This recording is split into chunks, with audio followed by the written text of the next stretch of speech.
ॿार जॾहिं पंहिंजी माउ जे कुख मां जनम वठी दुनिया में पेर थो पाए त उनजे पहिरीं सुञाण, पहिरियों सहारो, पहिरियों संभालींदड़ ऐं पहिरीं दर्शगाह उनजी अमड़ हूंदी आहे। अमड़ पंहिंजे ॿार खे दुनिया जे ॿियनि तौर तरीक़नि सां गॾु ॻाल्हाइण बि सेखारे थी।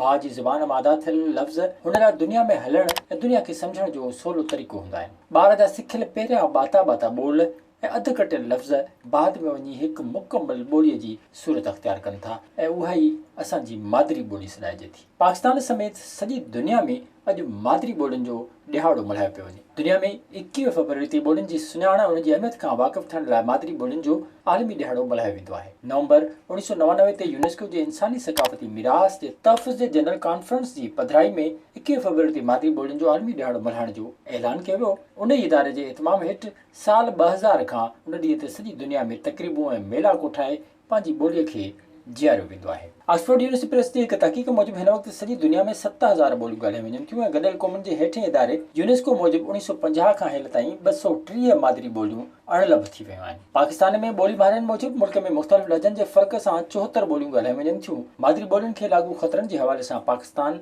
दुनिया में 28 नंबर ते आहे, जॾहिं त सभ खां वधीक भारत में 196 ॿोलियुनि खे ख़तरो आहे। अमेरिका जी 191, ब्राज़ील जी 190, इंडोनेशिया जी 174 ऐं चीन जी 144 ॿोलियुनि जी बका खे हिन वक़्तु ख़तरो आहे। ॿोली माहिरनि जो चवणु आहे त उन्हनि ॿोलियुनि जे घटिजण जो सबबु उन जे ॻाल्हाइण वारा आहिनि जेके उनखे आहिस्ते आहिस्ते घटि इस्तेमालु करे रहिया आहिनि ऐं पोइ उहे ॿोलियूं पंहिंजी असलियत विञाए कंहिं ॿी ॿोली में ज़म थी वञनि थियूं। सिंधी ॿोली बि केतिरनि ई साज़िशुनि जे बावजूदि घणी क़दीमी ऐं तरक़ी याफ़्ता ज़ुबान रही आहे। सिंधी ॿोली अदबी हवाले सां पिणु हिकु शाहूकार ॿोली रही आहे। हूअं बि चवनि था त जंहिं ॿोली खे ख़तमु करणो हुजे त उनखे उनजे अदब खां पोइ हटायो, उहा पाण ई ज़वाल तरफ़ हली वेंदी। 21 फरवरी ॿोलियुनि जो ॾिहाड़ो असांखे यादि ॾियारे थो त असांखे पंहिंजी मिठड़ी अबाणी ॿोली खे न रुॻो जीआरणो आहे पर उनखे ईंदड़ नस्लुनि ताईं बि पहुचाइणो आहे। विज़िट कयो अवामी आवाज़ मीडिया ग्रुप जी वेबसाइट awamiawaz.pk